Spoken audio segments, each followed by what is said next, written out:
Good evening, ladies and gentlemen. Tonight is a very special night because we are welcoming Longfellow family.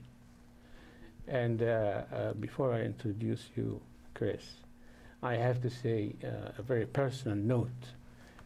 33 years ago, I arrived to Cedar Rapids Airport. I didn't know what Iowa is, what Iowa was, but I knew very well Longfellow. And I remember the first night when I came to join the writers' workshop in Iowa City. I asked the person in the reception of the Iowa River Hotel about Longfellow School, because I wanted to visit the place where Longfellow, one of my idols and role models, is named. This place is named after him. So you have a very special place in my heart. Thank you. On my right side is Chris Pisarik, and Chris was a long-time teacher here before you became principal and administrator, Yes. and the leader of the very wonderful school. Yeah. And on his right side is Paula Rocca, a fourth grade teacher and community service hero. They're the heroes. At least you are a leader of a group of heroes, right? And on your right side is Bram, and then Lucy. In the back seat, we have Oliver and Ella holding a wonderful photograph of who is these people, Ella, in the photograph? Those are the directors of all the committees we had. Okay. So you wanted them to share with us. Yeah, I wanted them to share a little bit about a coat drive that that we did this year, and actually it's been their second year doing a coat drive, a Coats of Kindness coat drive for the students in the Iowa City School District. So I'm going to let them kind of tell a little bit about that, if that would be all right. Share their experience. We'll do that. I just have this little selfish part. Go for because it. I want Chris to tell us something about your story, and a little bit about the story of Longfellow School, because for me it's a museum of education in Iowa City. Sure, sure. Well, our kids are our legacy. They are carrying on a long tradition. Our building opened in 1917, or opened in 1918. The cornerstone was set in 1917. That's during the First World War. During the First World War, correct. Prior to that, kind of the area in the neighborhood was known as Camp Pope. We've got a Cub Scout monument out front from the 1926 Cub Scouts who recognized that group. The camp was for Civil War Union soldiers that trained here in eastern Iowa and then would take the train out east and to the south. Later on, there was a brick factory kind of in our neighborhood, and shortly thereafter, during that World War I period, again, is when they started construction on our building. And it's continued to grow. At one point, we were at 720 students in the late 40s and early 50s, and now we're a little more within our realm. We're at about 340 students right now. And Chris, you started as teacher at the same school, and then you left us to Cedar Rapids? Yes. And then we won you back, right? I was fortunate enough to be asked to come back, yes. It's one of those things that you don't know how green the grass is in your own yard until you step away from it. And so I was very fortunate to be able to come back and be a part of this group. And when we talked, you, as a matter of fact, suggested that we meet with Paula and invite her with our kids to this place. And I'm so happy that the parents are there. They are off camera, of course, but they are among the audience in the studio, and this is kind of support that we love to see. Yes, yes. So Paula, the floor is yours now, the microphone is yours, Mine. and let us see. I'm going to turn it over to these guys because, as I said before, they are the true heroes in what has been an amazing service opportunity that they have done for the last 2 years that benefit all the students and families in the Iowa City School District. And I'll let Ella start a little bit. They're going to go back and forth. Hopefully we'll go at a decent rate for everybody. Will remember to go slow, read loudly, but they're going to share some pictures and how the coat drive came about and how we helped lots of families here this past winter. Go ahead, Ella. This was the second year we hosted a Coats of Kindness coat drive. We created 5 committees to share the work and voted on a board of directors that told everyone what to do. We held working lunches in August and September to get ready to kick off our drive.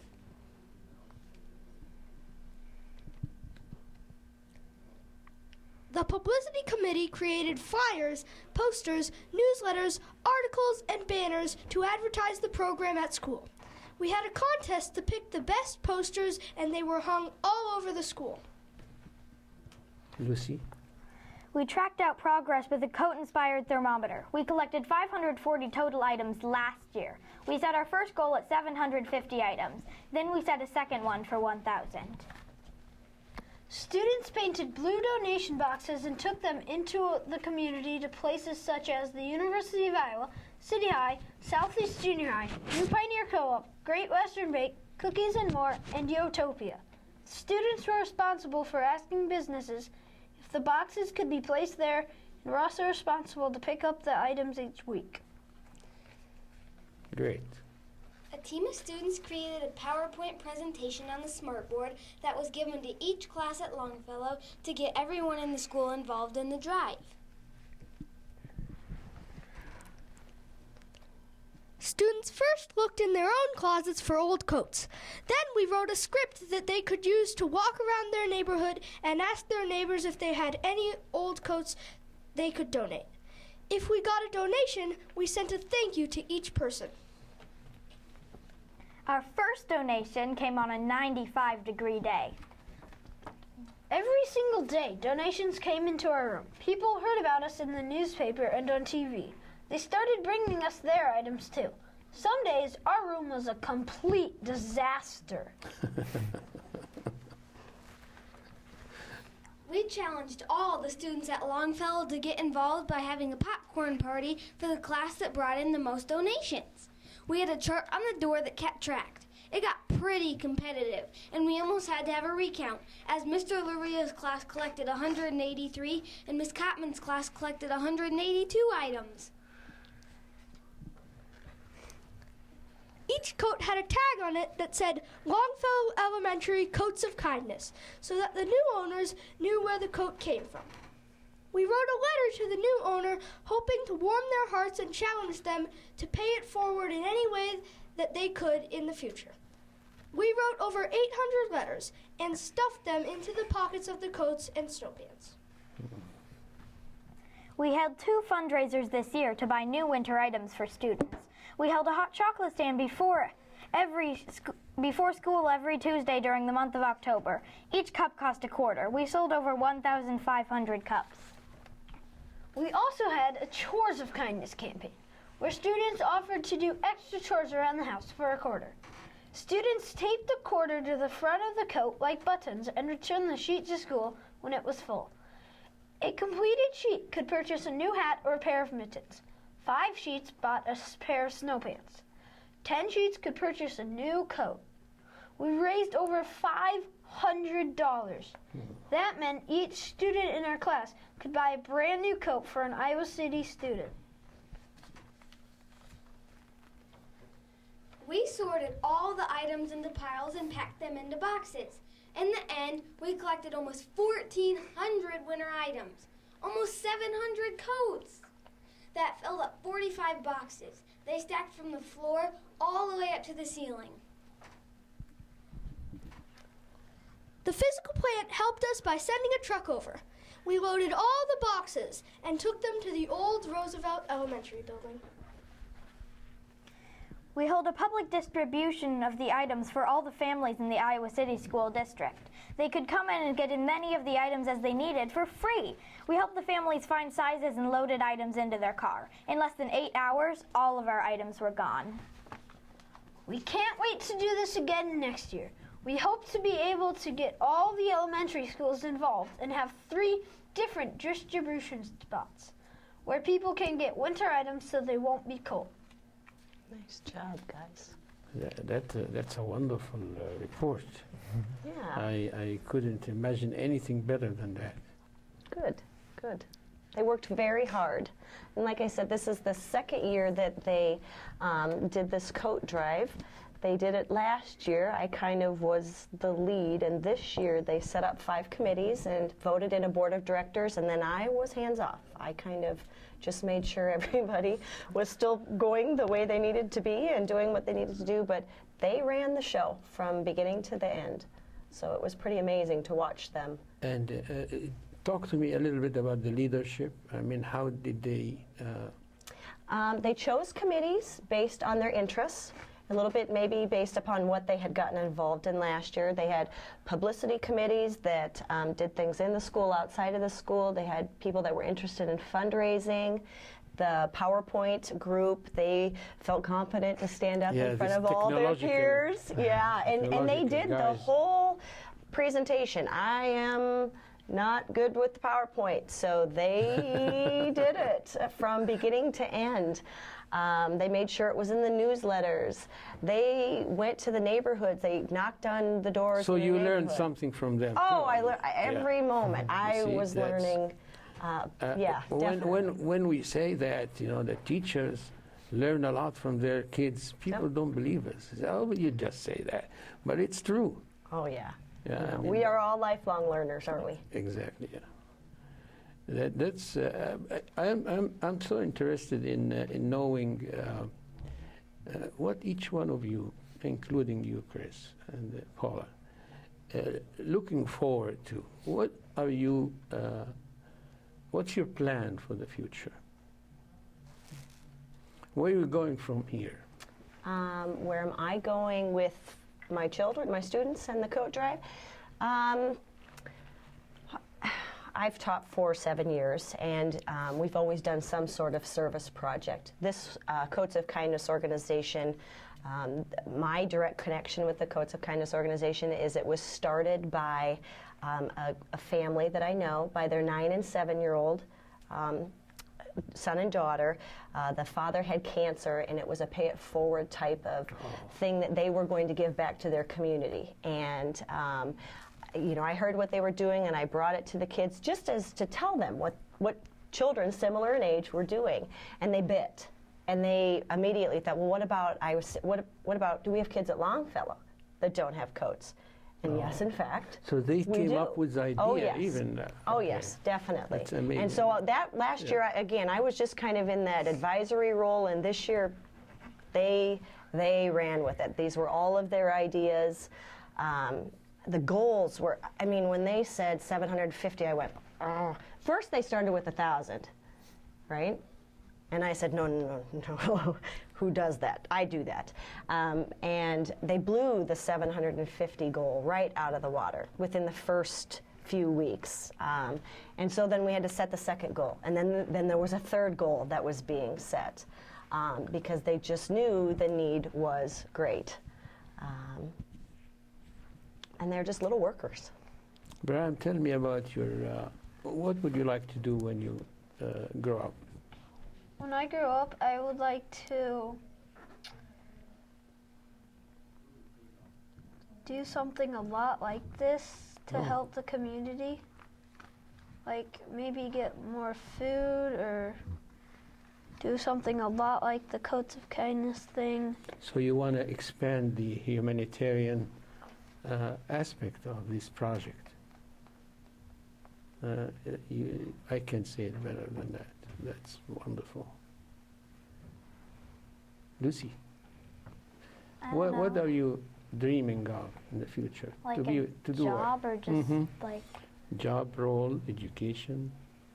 I don't know, I want to be a veterinarian or an architect. Just, I don't know, help people if their pets are sick. Oh, that's a very noble. It's a very noble mission too. Yeah. Oliver.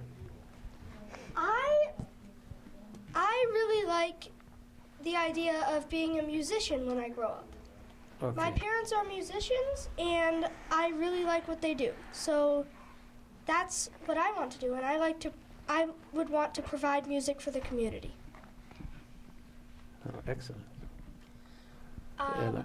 I want to be a teacher when I grow up. Yeah. I see our audience are responding positively to that. I think you're about to be, you're very close to that, you know. And Mrs. Rocca has definitely inspired me to do something like this when I'm a teacher with my kids, and I hope that I can. And you will. That is amazing. Can you guys talk a little bit to how you started to teach others already? What was some of the trickle-down effect of this? I remember coming up and you were about to Skype with a group from Minnesota, I think. Talk a little bit about that. When we Skyped with Jake and Emma? You can tell them. Okay, you can yeah. Tell them about Jake and Emma. Tell them about Jake and Emma. Yeah. Do you want me to tell them a little bit and then you want to add on? Jake and Emma are the two kids that I mentioned earlier that it was their father who had cancer, and they helped, this was their idea to do a pay it forward type of thing in Minneapolis. And so we've had the opportunity twice now to Skype with them, my students and Jake and Emma, so that Jake and Emma can see what they're doing. This class at Longfellow has since inspired 2 schools in Minnesota, a high school and a middle school, to run a similar drive to help 2 impoverished elementary buildings in downtown Minneapolis. We kind of put together a guidebook of how we ran ours, and they used that guidebook. They wrote letters, stuffed them in the pockets. They distributed things, just as these little people did. So we kind of showed the big kids how to do things, I guess, so to say. Is there anything you guys want to say about what you thought, Jake and Emma, how you thought they thought we did with things down here? Do you think they ever would have dreamed a school would have done something? No. When we Skyped them, they really thought it was amazing that we took action and did that, and that inspired them to get maybe like their schools involved with it in Minnesota, and I really think they thought it was amazing. I do too. So this was not only a community service or service learning, as we say in our jargon in education. It was kind of, I want to make it simple, because when we sit as teachers talk, and we talk about cross-curricular and intercurricular and interdisciplinary and all that, but it involves a lot of subject matters. I mean, you mentioned something about budget and collecting money, and it definitely crossed into math in many ways. And now you just mentioned this kind of communication with another state that can widen the horizon of thinking, and as well as what you said about problem solving and how to critically think and teach people how to do a PowerPoint, or how to present your project in the best possible way. Well, they are going to be, let me put this back, they are, and the new group of 3rd graders that will be 4th graders next year will be presenting this as a district-wide type program next year, possibly where the students at Longfellow adopt local elementary schools in Iowa City, because there are so many other kids that we couldn't get coats to, and we ran out. And the need was so great, and we needed different distribution places for those families to come, because they didn't have transportation to get to Roosevelt on the 2 days that we were there. So the big picture that they are watching evolve in front of them is a pretty amazing thing, and those discussions are happening right now. Paula, I know it is difficult sometimes when you're sitting next to your leader is to talk about him, but I definitely would give him a lot of credit for that, because it's not just the dry curriculum that it's in the book that he received from the headquarters of education. No, it's putting the curriculum under real action and get the kids to participate in creating the ideas and executing them and so forth. So tell me about his role as a leader. You got support from him? Oh, 100% support. 100%. So he gave you Yeah. the green light from day one. Well, I'm not sure we asked. No, I'm kidding. Well, maybe. You got to know me. Yeah.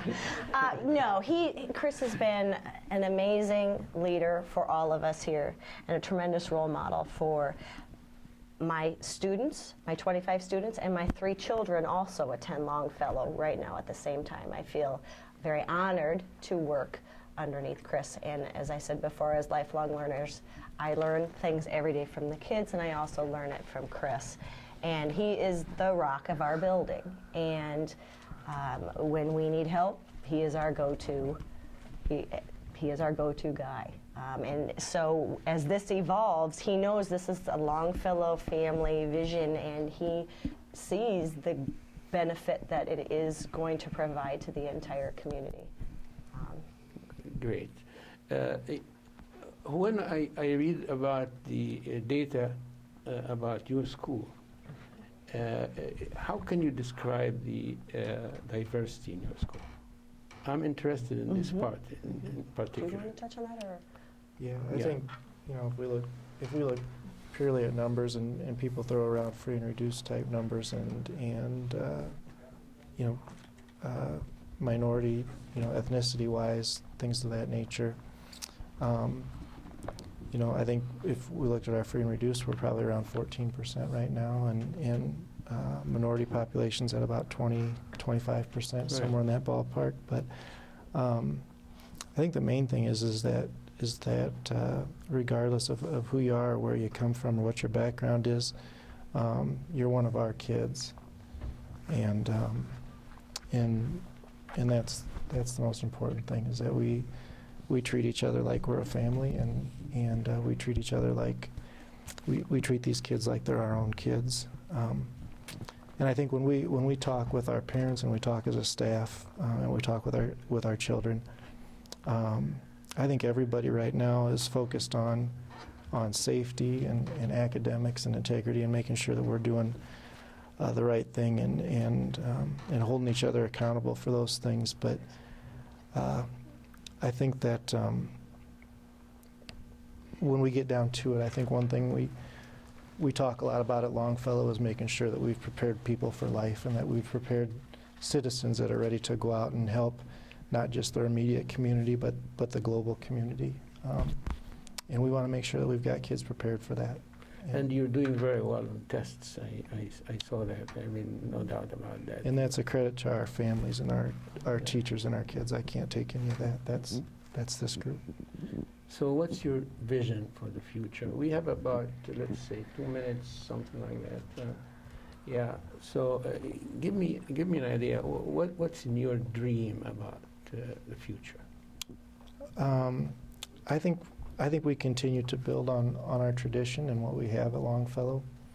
I think that closing gaps is important to us, as far as whether it's in the area of reading or in the area of math. We're having those conversations on an hourly basis at our building every day, and and my role in all of this is to support the best that I can.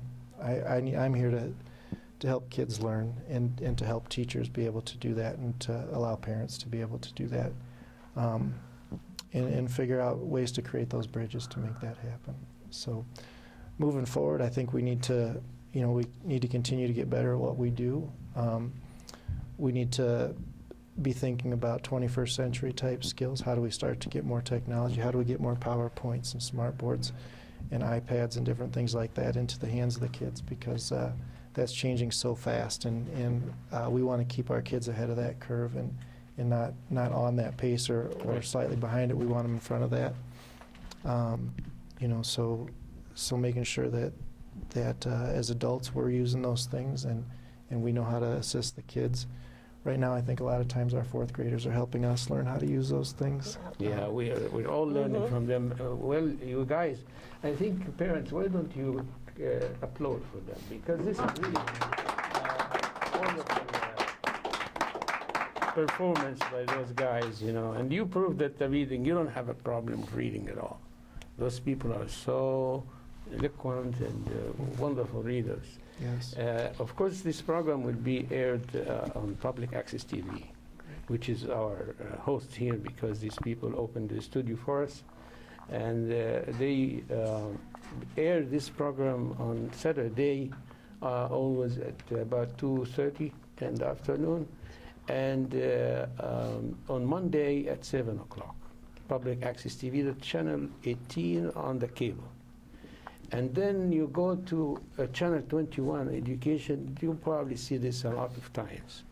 And you watch your listing, and it's almost always after the board meeting. Okay. That's sometimes boring meeting, but well, we add kind of spicy into it, you know. And then we will be on YouTube, and I think you can watch yourself with your parents.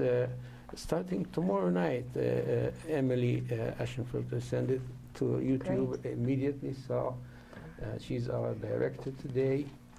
Of course, I would like to thank you very much, expressing the gratefulness of all of us, and to you in particular, Chris, for your generosity and receiving me and preparing for that, your efforts and your coaching, and the image that you introduce yourself to the community.